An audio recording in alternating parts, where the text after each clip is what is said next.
تلاقي البرتقانه شكلها جميل قوي، بعدين تيجي تخرجها من الشبكه في البيت تلاقيها مش برتقانه يعني. المره الجايه لما تروح تشتري برتقان just take it out of the net.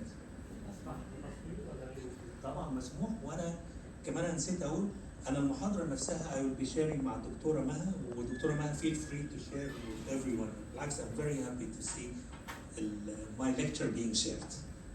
Okay?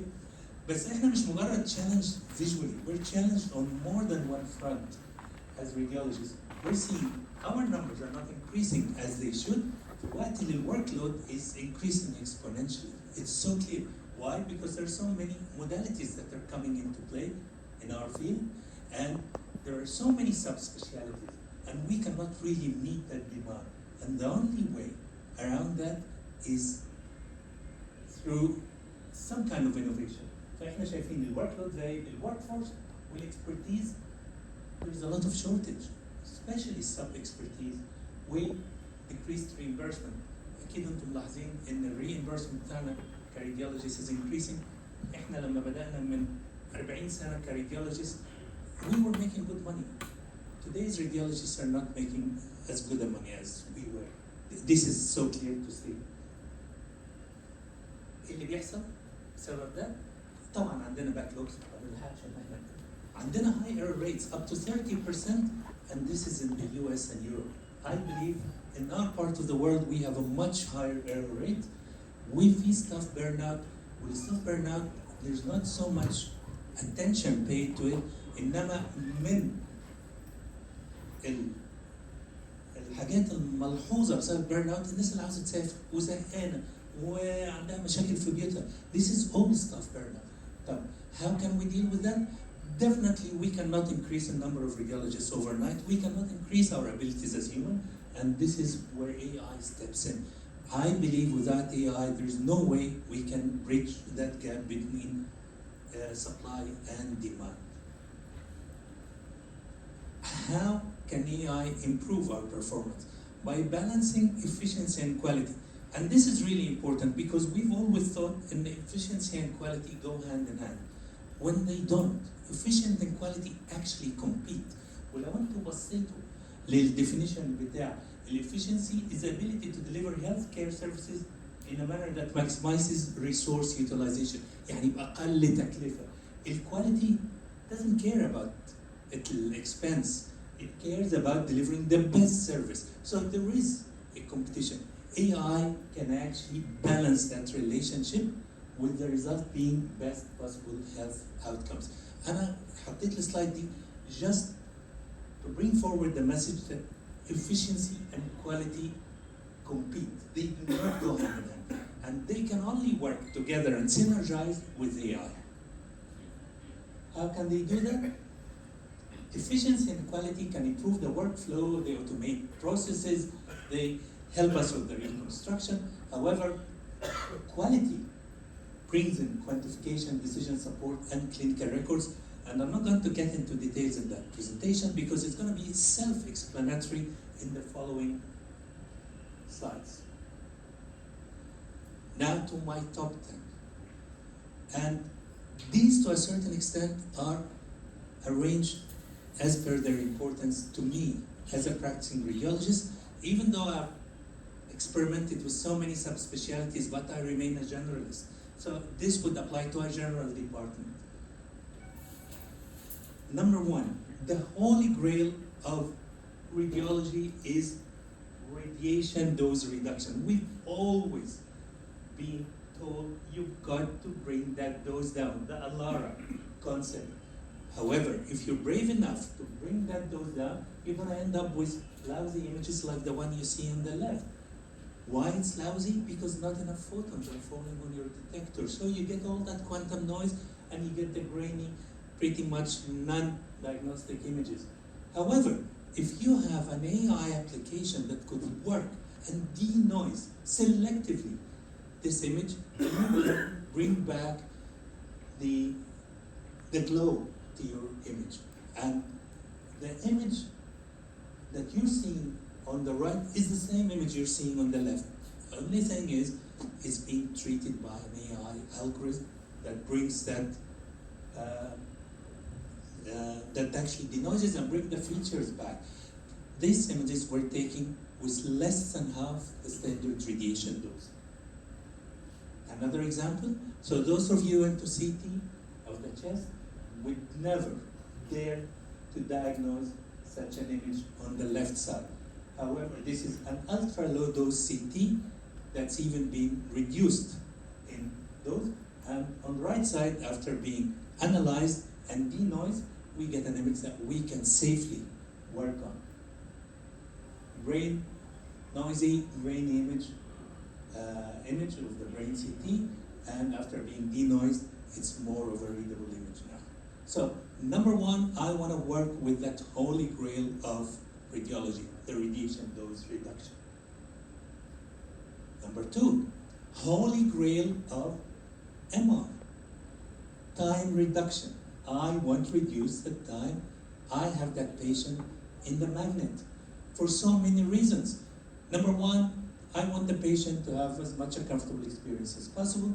Number two, I want to reduce motion. Number three, I want to use that MRI even more. And these are examples of studies that were taken at 30 minutes, then I accelerated and I get that lousy image in the middle, and then I actually denoised and I get a beautiful image back again, even though I'm using half the time for the patient in the scanner. How about this image? On the left, I have that image of the spine, the T2, which is very noisy, even though I only use half the time. And after being denoised, I regain the essence of the image. How about getting images with zero time? This is a stair image that was acquired on our system. And this is a synthetic stair. And synthetic means I do not even have to scan the patient.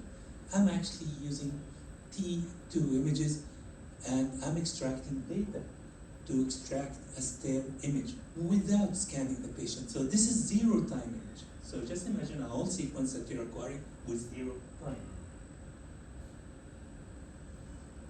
Even 3D images, TO times flight images. 7 minutes for the image on the left, 3 images for the image on the right. Now, I would not be able to tell the difference. In fact, I might say the one on the right with the lower scan time is actually better. Because it's enhanced, it's denoised. So these are examples of studies that I can reduce.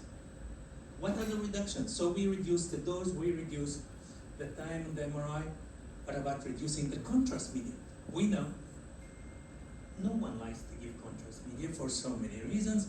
Number one, the price, the cost, and the scarcity. Number three, side effects. The less contrast you give, the better. And this is a case where low contrast medium was given to an MRI patient, and the lesion can barely be perceptible. However, after denoising and after boosting and enhancing the contrast medium, you get that image. How about CT? Same applies. In these cases, we're using 50% of the dose. So 50% reduction in everything. In cost, in effect on patient, everything. Number 4, emergency room.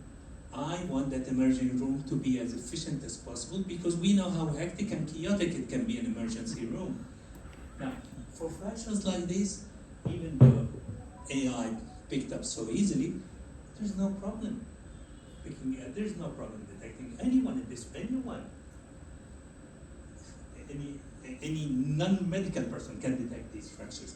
However, it's with fractures like these where you really do not know, is this an accessory bone or is this a fracture? But AI picked it correctly as a fracture. CT confirmed it was an avulsed fracture.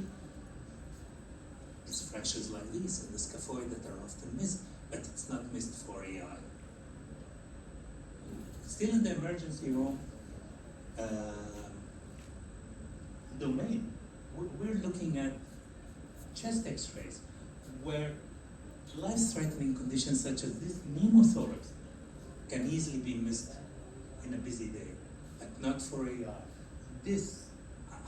I would definitely miss that pneumothorax, even though I did work in emergency rooms for a long time. But this is so easily missed. That lung line, that emphysema, that pneumothorax is quite easily missed, but not for AI. Number 4, measurements, automatic measurements and quantifications. And I remember when we were doing our masters and PhDs, we had to memorize all these angles. But I remind you, we have over 150 lines and angles in radiology, musculoskeletal radiology, and that's only in plain film. And it's humanly impossible to memorize all of them. But what's even worse, we cannot be consistent when we're following up our measurement. For AI, it's a piece of cake. It automatically presents you the images with all the relevant measurements, and it consistently measures them for follow-up for you. But it's not only for X-rays or 2D imaging. Quantification on CT, on 3D imaging is a breeze. And if you're working on especially liver transplant or liver surgeries, you need this. And we could spend a whole day segmenting such to produce such images. Now, they're done in a matter of seconds. So that's measurements and quantifications. You need application for that. That's number 4. Number 5, in a busy department, MR of the spine actually constitutes a significant portion or proportion of our practice. And if we have a way of actually triaging and listing the findings in that study, the MR of the spine, that would make life for us so much easier. But not only does it measure and detect pathology, it also quantifies that pathology for us. Cardiac imaging has seen huge improvements and huge enhancements. We've moved on from the traditional segmentation of the coronaries, whereby we could detect the stenosis and quantify the stenosis, so basically showing us the anatomy so accurately, to detecting plaques and characterizing them. And we know that characterization of plaques is so important now for risk assessment. We need to know, is this plaque soft? Is it hard? How much lipid does it have if it's mixed? Because the risk of fatal myocardial incidents is extremely related to the structure of that plaque. So we moved on from anatomy to histology. But not only that, we moved with FFR to the world of physiology. Now we can detect the fractional flow reserve. Fractional flow reserve means being able to quantify how much blood is flowing post a stenosis in the coronary artery. Why is it important? Because of that gray zone of the 60 to 70 anatomical stenosis where you do not know, should you stent or should you not stent. Guidelines actually acquire you that you stent if the fractional flow is less than 80%. How do you get your fractional flow? You use a pressure wire. Pressure wire that costs $1,400 and needs special expertise in using. Now, without pressure wire, without that expertise, you get your fractional flow from your CT artificial intelligence. No, everything is contrast, but not so much contrast as before, remember. Okay, so now you've got your anatomy, you've got your histology, you've got your physiology, you're ready to stent.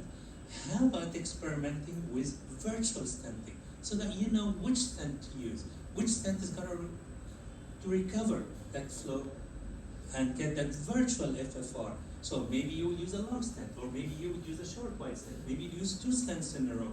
You can experiment with that virtually on your workstation before you actually touch the patient and go into angiography. So this is amazing. Number 7, it's important that we prioritize our patients as the severity of their condition. So a case with hemorrhage, even though we usually work on first come, first serve, should come to the top of our work list, as you can see here. But not only come to the top of our work list, it's going to be flagged, and an alert will be sent to our mobile. So we know we have a critical case to attend. Number 8, we're radiologists, and for many years, for as long as I remember, dental imaging has been treated as a specialty that has no relation to us. So we've thought we're maybe too big for dental imaging. But I can tell you, I made most of my money doing dental imaging because no one was interested. Now, dental imaging is more accessible. Why? Because we have applications that can actually look at the dental imaging, whether it's 2D, as in the OPG, or 3D images, and diagnose what's going on there. And dental imaging is cheap, and return on investment is huge. So that's dental imaging. Number 9, screening. And that's a big topic. We are an aging population. Well, you just need to look at me and my friends. We are aging. And we're also so health conscious. Even the younger of the population, the younger subset of the population is health conscious. They want to know. They want to check that they're not getting cancer. They want to check that they're not getting osteoporosis. They want to check they're not getting coronary artery disease. So you need to screen the population. So this is nationwide scale. And of course, the one screening that takes the most attention is breast cancer screening. And now we have so many algorithms to detect breast cancer early and follow up that screening mammogram that the patient is doing, and saving a lot of time, effort, and need for highly experienced mammography or breast radiologists. So that's screening for the breast cancer. Just as important is lung cancer screening. Lung cancer screening is just as rampant, but even more aggressive than breast cancer. And with breast cancer screening, the problem is differentiating nodules in the lung. Are they benign? Are they malignant? Are they potentially malignant? What do you do with them? What's the lung RADs? These are all questions that throw themselves at us. And it's very difficult for the non-specialized chest radiologists to handle these questions. And if you're on a screening program, there are not so many specialized radiologists. So if you've got an AI that does all of that and triages your population, your eligible population. Who are your eligible population? Anyone over the age of 50 with a 20-pack year history of smoking. And that's a lot of people. That number runs into millions. But it's a screening campaign that saves money because it picks up lung cancer early on.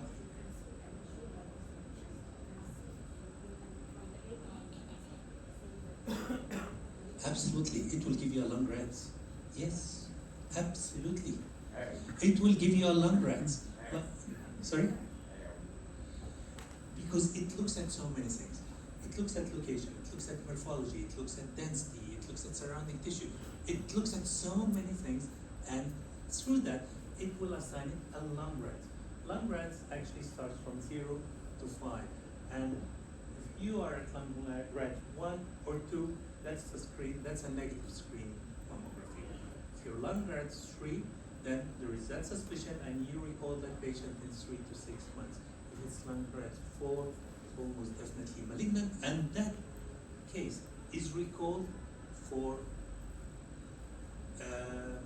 biopsy or PET-CT. So it gives it a score, it gives it a lung RAD score, and the role of lung RAD score is to triage these patients. How good is it compared to an experienced chest radiologist? It's actually much better. All the literature points that you're much better off using AI for distinguishing benign from potentially malignant chest nodules in the eligible population using AI than you as a radiologist alone, that's for sure. Going back to number 3 of our screening is prostate cancer.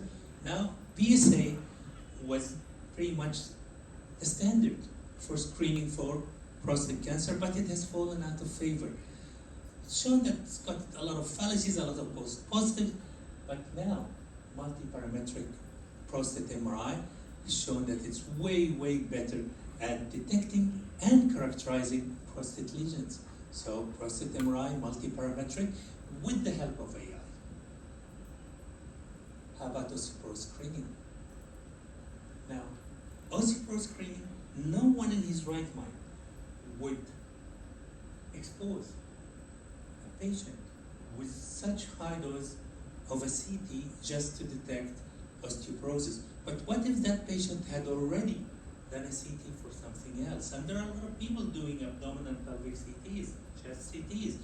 And we have applications now that would pick up these images and analyze them and map them to WHO T-scores. Because the standard for osteoporosis diagnosis is a WHO T-scores of less than minus 2.5. So you pick up maybe the compressed vertebrae or the fracture, the osteoporotic fractures, but most importantly, you map the density of the bone to the WHO T-scores. So this is opportunistic screening.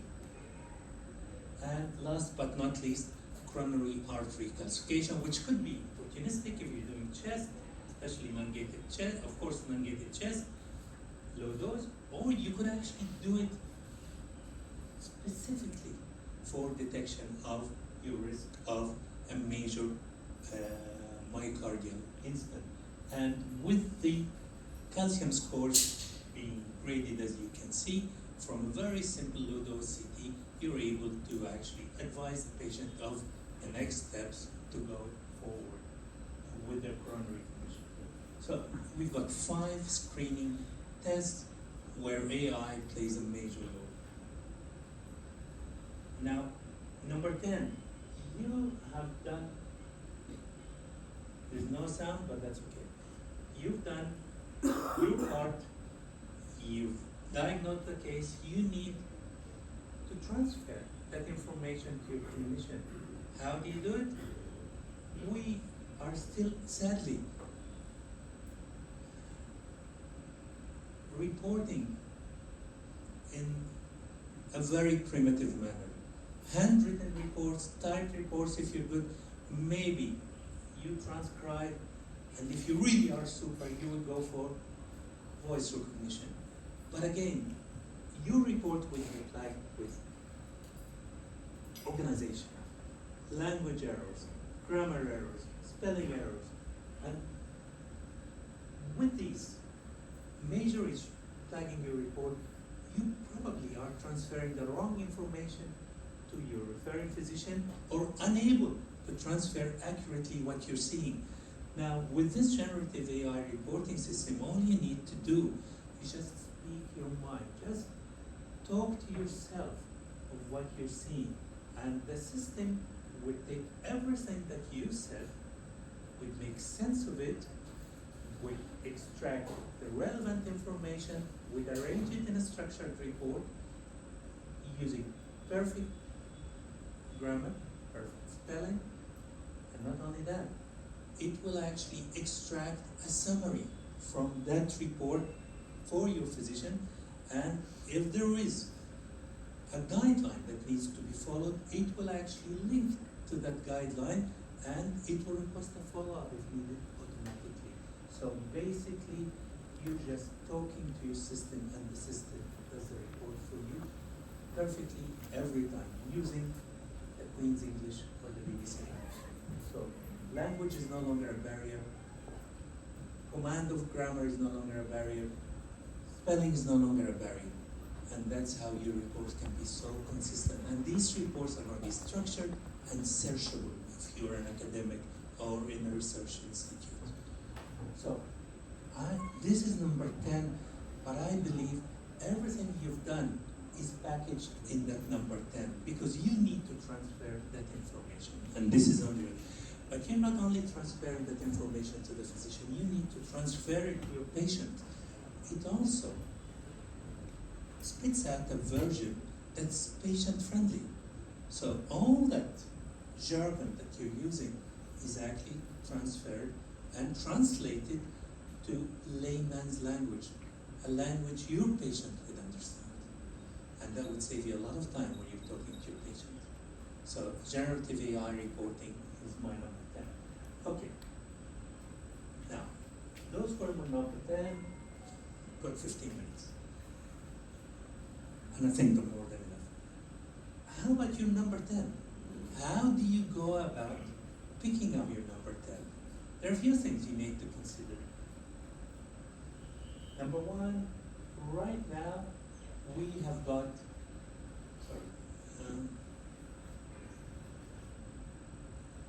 we've got almost 900 AI applications in healthcare.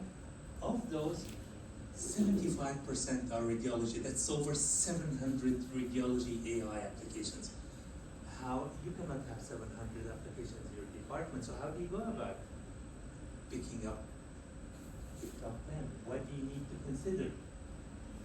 Number one, that application or those applications you're going to pick need to fulfill a need. They need to fill a gap. They need to provide value. So you need to internally validate what application you're going to have. And you've got to take into consideration that these applications need to fit in with your workflow. And it's so important educating your users on how to work with AI, knowing that it's their new colleague. It's not just another piece of software, it's a new colleague sitting with them. And you need to continuously monitor that AI performance to avoid drift. And if a drift happens or occurs, it can be quickly corrected. And there are a lot of ethical considerations. Should I tell the patients that I'm using AI? Should I tell my referring physicians? And we can discuss that after that lecture. And then there are the social implications. And what I mean by social implications, now if you're really rich, you're going to the top notch imaging centers, you're going to have the luxury of being diagnosed using AI. If you're poor, you're not. So you really need to level that playing field for everyone. So these ethical considerations need to be taken seriously. These are three resources that I really want you to refer to if you're deciding on bringing AI to your department. ECLAIR is the Evaluation of Commercial AI Solutions in Radiology. That's an ECR paper published in 2023. And Radar is another paper published by the ECR, European Congress College of Radiology, and it shows you the steps of implementing AI. And third, which is extremely important, is a website that's up to date of all the current AI applications, what they do, their certification, their value, actually compares them for you. So these are three three resources I want you to refer to should you be in the process, or should you begin the process of deploying AI in your department or clinic or hospital or whatever, and you'll find them in my presentation that I'll be sharing with Dr. Bana. Now to wrap up,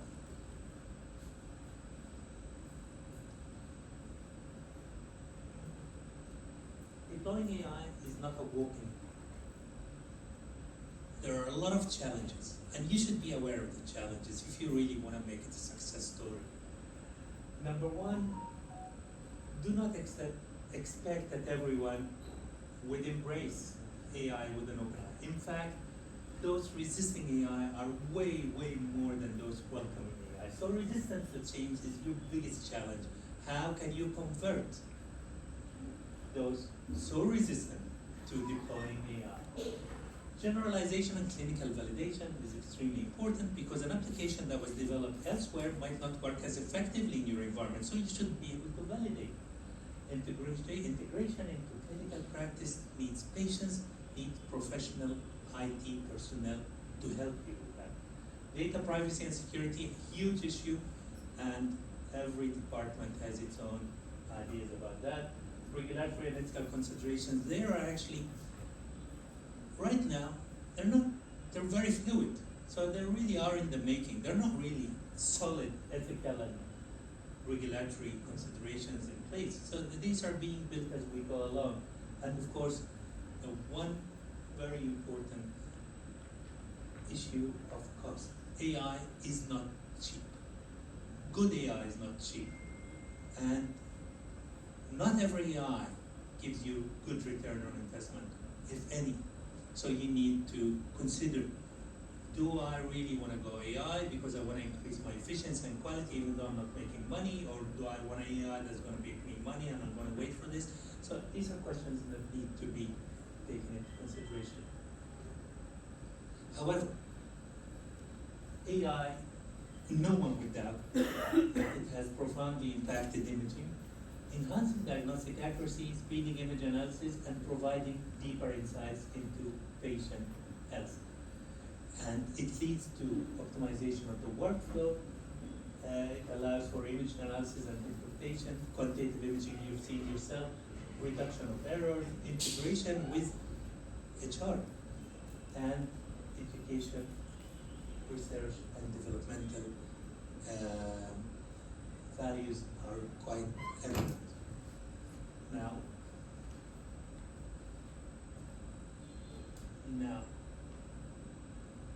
where is AI going?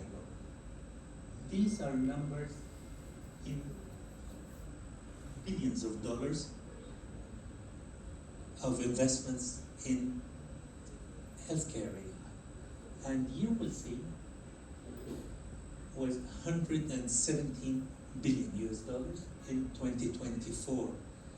In 6 years' time, it's going to be 117, 5-time increase in 6 years. So that's exponential growth for you. So no escaping, AI is coming, it's coming in a big way, and you really want to be part of that revolution. Now, not all predictions actually materialize. 2015, you know this guy, Elon Musk, he predicted that there are going to be self-driving cars in 2 years' time. So that's in 2015.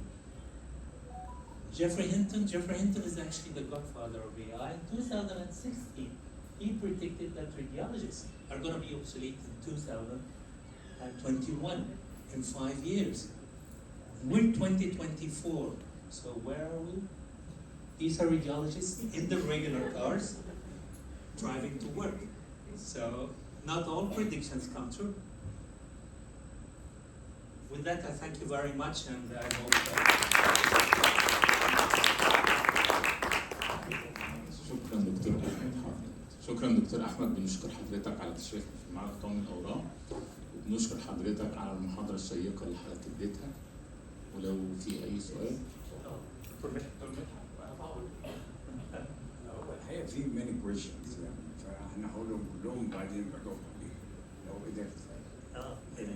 يعني هو دلوقتي انت ما قلتلناش ازاي. دي واحده ما تجاوبش نخلصها. يعني قلت هتقلل الدوز وهنعمل ارتفيشال انتليجنس كانه عفريت هتجيبه ولا حاجه. ما قلتش ازاي، دي انا عايز اعرفها. لما اللو دوز وعايز تعمل اي اي هتعمل ايه بالظبط؟ دي واحده. ثانيا دلوقتي لما يبقى اولا هو الاي اي بيعتمد على سوفت وير. كل ما السوفت وير يبقى بيرفكت تاخد نتائج احسن. يعني انت لازم تعمل يعني شوبينج من ديفرنت سوفت وير، دي صعبه. دلوقتي ثالث سؤال، لما يحصل كونفليكت بين الراديولوجيست والاي اي على الدياجنوستس هتعمل ايه؟ ومين اللي يتحمل ان في غلطات بتطلع من الاي اي اللي هو فولس نيجاتيف وفولس بوزيتيف؟ أنا هبدأ بالسؤال الأخير لأني لسه فاكره. مين يتحمل؟ Who is responsible? The radiologist signs off the report. He chooses to use this tool to help him. He bears responsibility. If he doesn't feel that this result is in line with his thoughts, he actually rejects it and puts in a diagnosis that he believes in. But the radiologist is ultimately responsible because he chose the software, he decided to use it, and he overviews the results and decides, does it work for him? It's a tool. It's a very powerful tool. Okay. incidence of these in different software? We use false positive and false negative to evaluate these applications, but the one metric that actually got both the false positive and the false positive is what we call the area under the curve. And this is used even more than false positive and false negative. It refers to accuracy. And a specialist radiologist across, let's say, across the field of radiology, has an area under the curve or an accuracy level of around 85%. That's an expert radiologist. So anything between 70 to maybe 90, but it's usually 85%. There is no AI solution that I know of right now that has an AUC or an accuracy level less than 90%. So that beats the best radiologists. Does it make mistakes? Yes, it does. But so do radiologists. Who makes less mistakes? AI does. And again, it is always said that AI working together with a good radiologist are better than either working alone. So you should not take the results of AI as a given. You should always look with a critical eye. Maybe you could pick an error. Maybe you could pick a deviation from what it should be. Maybe you could improve on it. Normally it's better than you, but both of you are better than either. And again, that brings me to a question: who is responsible? You are responsible because you chose to use that machine, you chose to use that contrast medium, you chose to use that monitor, you chose to use that application to help you with your diagnosis, so it's all your responsibility. And I think it's pretty much settled there, even though a lot of discussions are coming in, because there is what we call technology bias. You're reluctant to rely on technology and believe that technology cannot be wrong, like following GPS on your way home and giving you a wrong direction. But that's number one. So that's number four. That's the fourth question, right? I'm going back. Oh, this one. All AI applications, all AI applications use machine learning and deep learning to deal with imaging. How is that? Computers are pieces of metal, but they can solve problems through software. And software in computers is mostly rule-based. If this happens, then do that. If that happens, do that. If that happens, do that. They're very good at solving math problems. But machines using software cannot learn. You cannot teach them. But with machine learning and deep learning, we've got software that can actually learn from experience. So we show that software or these models thousands, even millions of images that are labeled. So we say, okay, this is TB, this is also TB, this is also TB, this is also TB, this is also TB, millions of images. And the machine builds a software that can actually look at an image, sees a lesion, and knows that this image matches with the criteria it has extracted from its learning. So we do not write that code ourselves of how to pick up the lesion. We let the machine learn how to pick that lesion based on exposing it to millions of cases, just like we learn. How do we learn? We look at image after image after image after image. We read books, we read text. That's how we learn. We have software that learns in the same way. How can computers see? This is a field of computer called computer vision, where computers can actually interpret images and understand what's in an image, just like our eyes look at images and sends the data back to our occipital lobes and interprets the images. The same is happening with computers. So you've got computer vision at one end, you've got deep learning and machine learning at the other end, working together to learn from exposure to data that initially it knows what it is, and then when it's presented with an image that has no data can make out what this data is because it's got that learning already embedded. The good thing about that is that these models continue to learn, so they continue to improve just like us. Definitely, first year resident is not like a consultant radiologist, it's not a professor of radiology, because that professor keeps on accumulating information and keeps learning. So do these models. So that's the how.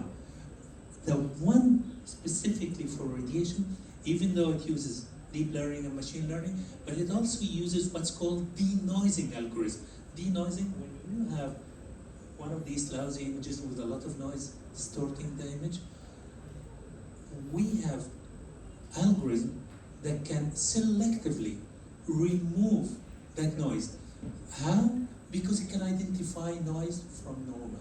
How does it identify noise signal from normal signal? Because you've shown it so many images with noise and without noise. So it learns, this is noise, this is normal, I'll remove the abnormal. So learning is the key here, algorithms that learn.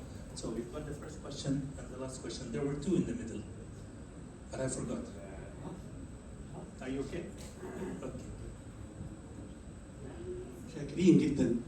كلير كونسايز اند كومبريهنسيف. ليا تعليقين هكتفي بواحد عشان الوقت. ذا وورد نويز معناها دوشه، جلبه، ضوضاء، معناها تشويش سمعي، بينما هنا احنا بنشوف تشويش بصري. مش عارف ليه استخدمنا كلمه دي نويز، ما استخدمناش حاجه خاصه بيه فيجوال كونفيوجن، هيزنس، ده مجرد تساؤل لغوي وترمينولوجي. لماذا؟ In radiology physics is quantum noise. That's the term. And it refers to one very important metric we have, which is the signal to noise ratio. How much does this image have as useful information as opposed to noise or useless information that would distort the image? So the noise comes from quantum. Why quantum noise? Because this is the kind of noise you receive when not enough radiation dose is reaching your detector. The system makes it up by giving, let's say, trash signals. And that trash signals needs to be removed because this is a signal that does not contribute to the makeup of the image. But that's a signal that's coming up because of the lack of enough radiation signal. But still it's noise. In physics, it's all digital data because it's visual, but it's visual to us. But in essence, this is digital noise. These are bits. These are zeros and ones. So it's not really an image. These are what we see as visual is translated into a digital image, into zeros and ones. Graceful. حد عنده أي سؤال؟ الأول دلوقتي المشكلة اللي أنا شايفها طبعا في سوفت ويرز كتيرة بتتعمل. ازاي انا كراديولوجيست هختار السوفت وير البروبر ليا؟ عايز كونسلتيشن بقى يعني. Absolutely. كونسلتيشن فير. You cannot لان ممكن تقع في نصابين برضه. The 100%. وبالمناسبة, you can easily fake results. And this is why FDA exists. This is why CE exists, and that's why it's so important to validate, not to validate, to check the certification of a software. And still, this is not even a guarantee. And that's why when I talked about deployment, I said you need to validate. Take it, use it in your department as a pilot, check that it's in line with what you know is right. So you need to validation is absolutely important. وبعدين عشان يعني تعمل سوفت وير كده ده عايز شغل كتير جدا ووقت كتير جدا. It costs millions. يعني It costs millions to make لان a انا اللي basic اعرفه software. ان ساعات بتيجي سوفت وير بيقعد فيه 16. احنا بنتكلم في سنين. لا في سوفت وير لحاجات بسيطه بيقعد يشتغل فيها 16.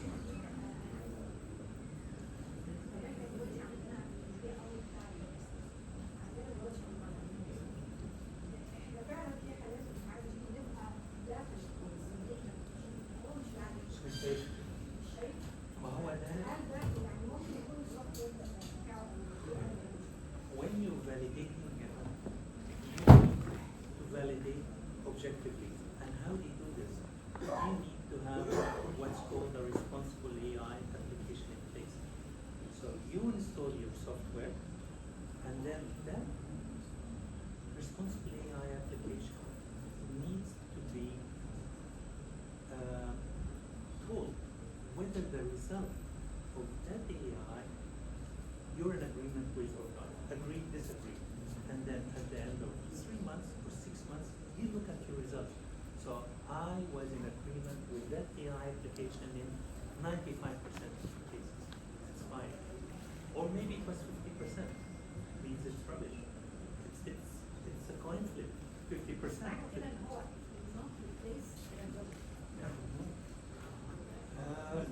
Look, it will not replace radiologists, but it will lead to the emergence of a new radiologist. So radiologists of the future are going to be totally different. We're going to be seeing a totally new breed of radiologists that's more technologically capable, that's more familiar with AI applications, that's more familiar with data science, that's more familiar with statistics, in addition to the basic skills that we have. So that new radiologist is going to be way us as radiologists, Okay, can I just, I'll just mention one thing and I'll hand over. We as radiologists, or radiologists with our criteria, will dwindle into oblivion. No question about it. We no longer exist. But in our place, we're going to have an evolved radiologist. It's going to be a radiologist, a totally new radiologist that's way more powerful, be capable, more comprehensive in his knowledge. But our radiologists or radiologists of today will be a relic of the past. That's for sure. It's like primitive man. But man still exists, but in a new form. And that new radiologist will be more capable and more able to deal with the new technologies and offer better care for the patient. That's important. استكمال الكلام عن الدكتور محمد الصبح ده خلق جديد يعني مهم حاجات كتير ذكرها الدكتور احمد من ضمن ما ذكرها انت بتكلميه وهو يكتب ريبورت بلغه سليمه جرامر وسبيل لسه بشوف دكاتره دلوقتي يكتب ريسيفد اي اي بعد السي ها كتير قوي يعني هو هيكتب لغه انجليزيه ها افضل مني يعني ايه؟ ريسيف القاعده القاعده سوري لا بس آخر سؤال للدكتور ممدوح.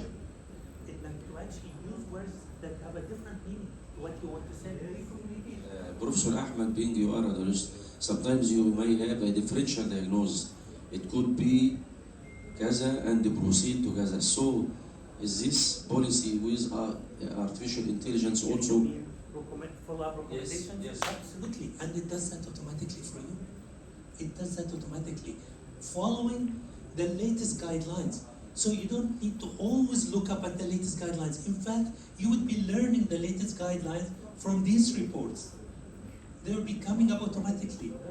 And I have seen reports that are more related to poetry than they're related to science. And you cannot really understand what the doctor means.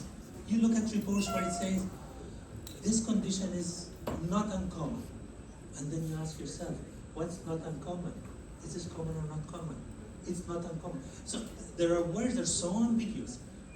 AI cuts down on these words and gives you your diagnosis like a bullet. It's where it makes a difference.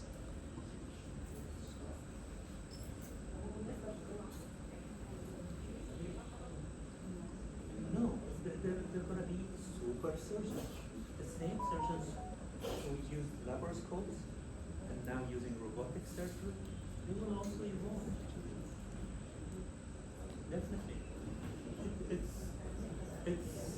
It's a brave new world, Yamaha. It's a totally new world. But we better be ready, or at that it's present as not only is currently we will have experience with ourselves, and we cannot close our eyes to it. We cannot turn a blind eye to it. We've got to really embrace it, not confront it, embrace it, because it empowers us. It amplifies our abilities. اشكرك دكتور احمد. وبس انا احب اسال سؤال بس بسيط. انا عايز اعرف كم نايب مدرس مساعد ثالث من قسم الراديو دايجنوز حاضر النهارده؟ لا انا بتكلم على الصغيرين. انا بتكلم على الصغيرين. هي بس الدكتور رنا. لا لا ما انا عارف ان دول اساتذه، انا عارف. انا بسال على الصغيرين، يعني قصدي ان الصغيرين كان المفروض هم يبقوا موجودين. شكرا لحضراتكم. شكرا لحضراتكم، شكرا دكتور احمد.